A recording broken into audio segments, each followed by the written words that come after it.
Hi! Welcome to the third instalment here of COVID Cam. So this episode we're talking about what they're calling stage 3 or level 3 restrictions. And so they have banned. Let me go backwards a little bit. It's the fourth month of the year, which is April, and it's the first of said month. It's a Wednesday, but this will probably go out a few days later. On sort of Sunday to Monday, we went from stage 2 to stage 3 restrictions. No groups of more than 2 allowed out. Things are still a little bit unclear. But one of the big things is stop people sort of congregating in parks and doing stuff in parks. So this is just across the road from where I live. So just to give you an idea, you can see the basketball court is all cordoned off there. And over here, playground equipment is out, outdoor gyms are out. And things like that. And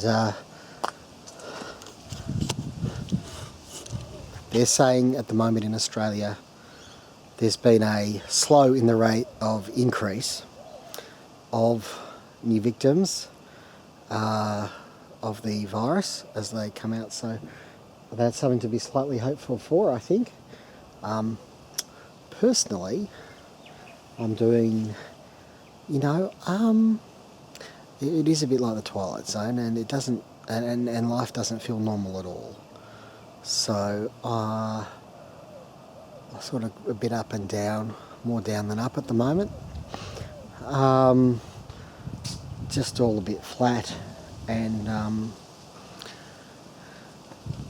I've been working hard on the blog and these videos and working on the vlogs from last year's trip and trying to keep myself busy. So, I was a little bit like, what am I going to... I do wear glasses, by the way. I was kind of thinking, like, what am I going to do for this particular COVID camp? Other than just mindlessly chatting about the coronavirus, which at the end of the day is going to just get a bit old. It's already old, isn't it? Let's be honest. Proper lockdowns, been any sort of form of restrictions have now been in place here in Australia on the 1st of April, that is for about 2.5 weeks. There is no end in sight at this stage, but I wonder what your best guess is for how long this is actually going to take. I would like to think in 4 or 5 weeks maybe they'll start to relax conditions, and maybe within 2 to 3 months some sort of normalcy will eventuate, but your guess is as good as mine, and some people are saying 6 months or more.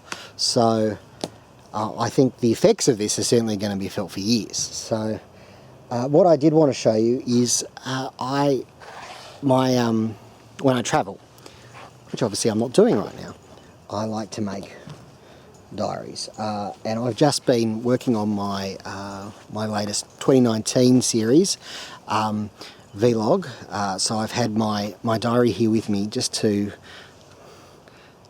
remind me of a few things, because names, places, things like that very quickly disappear, and so I need some sort of thing to keep me on track. So this is actually, last trip I did, I used 2 books, and generally I do, and I write a lot. I write like 4 pages, often, on average about 4 pages per day is what I write, although it's not just pure writing, and that's what I'd like to show you. So here we are, you see, this is from Singapore, and so I like to stick stuff in. I've got the tickets there. I like to put in the old... I like transport tickets and also boarding passes. And here, this is a Gardens by the Bay. and there's a nice pamphlet. It's really good to get pamphlets out, and you can see, and you can remember, and sometimes I just like to, pull them out and reminisce about times where I was allowed to leave the house. And postcards. Postcards are really important. That's Dushanbe in Tajikistan. Postcards and tickets. And I actually get really upset, and money. I like to put there's some Tajik coins for you there. I get really upset sometimes when there's no ticket. I was like, you've got to have a ticket. Don't you have a printed ticket? A nice printed ticket? There was a point about 10 years ago where everyone started using just receipts. Receipt is a ticket now. And that was so disappointing for me. I can't tell you. Oh, look, see here. Oh, actually, these are all loose stuff from different parts. Here's the Western Wall. These were supposed to be put somewhere, I guess, and I just never did it. Flamenco, and that looks like the Museum of History in Barcelona. History, Barcelona. This is Uzbekistan, Samarkand, Khiva. I just like to say it like that. I don't know if it's pronounced that way.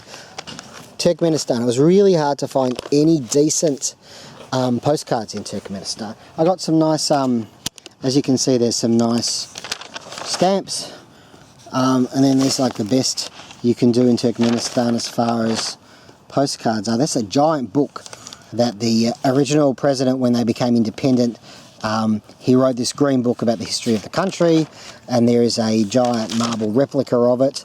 That's Merv there, not the camel, the city. There we go. That's more Ashgabat there. There's some Turkmen money. This is some sort of. This is a travel pass that I needed to get around the place that they gave me at the end. Then we've got Jerusalem. That's the Church of the Holy Sepulchre. Don't know. Queen Helen Orthodox Church and System. There you go. Western Wall there, and the Dome of the Rock. Looking over it, so you can see this is what I like to do. It's sort of like half diary, half scrapbooking, I guess.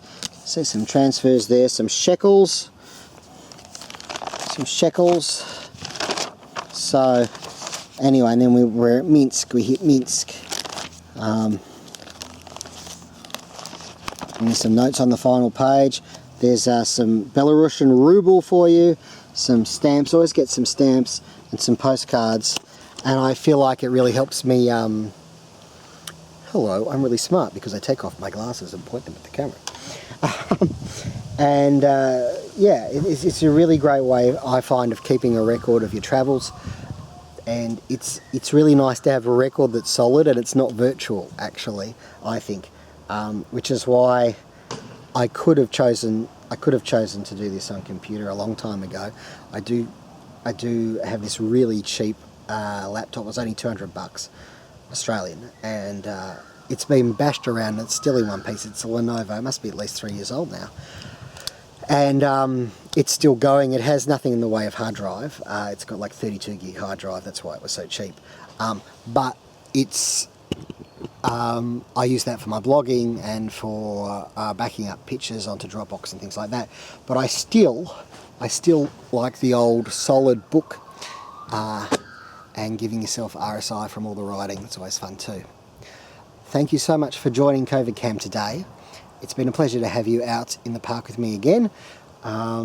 Maybe next time we'll go inside and we'll have a look at some of the things that I have been watching, despite my better judgment, during this period of being inside a lot. Take care wherever you are. Look after yourselves. Let's keep our fingers crossed that someday this will be over and life will feel a bit more normal. And, who knows, maybe planes will take to the sky too. We can only hope, eh? Thank you again for joining me. May the journey never end.